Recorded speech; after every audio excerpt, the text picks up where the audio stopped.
अस्सलाम वालेकुम।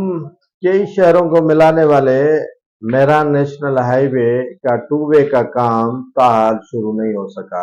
ये डबल रोड बनना था, लेकिन कई साल बीत गए हैं। बजट कहाँ जाती है, किसके पास गई है, इसका तो कोई अता पता नहीं। लेकिन ये Mehran national highway one way होने की वजह से मौत का कुआं बन चुका है।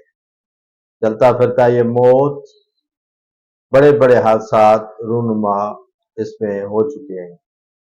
मेरा नेशनल हाईवे को बनाने के लिए सिंध हुकूमत ने खती रकम मुख्तस की थी, लेकिन वो पता नहीं रकम कहाँ चली गई।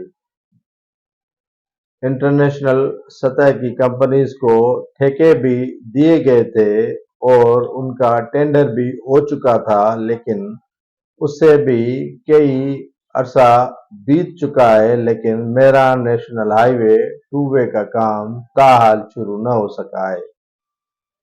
अभी गन्ने की सीजन शुरू होने वाली है, तो बांदी के करीब जो शुगर मिल चलती है बासर अफराद की, उनकी वजह से आने और जाने वाली मुसाफिर गाड़ियों को बड़ी दुश्वारियां पेश आती हैं।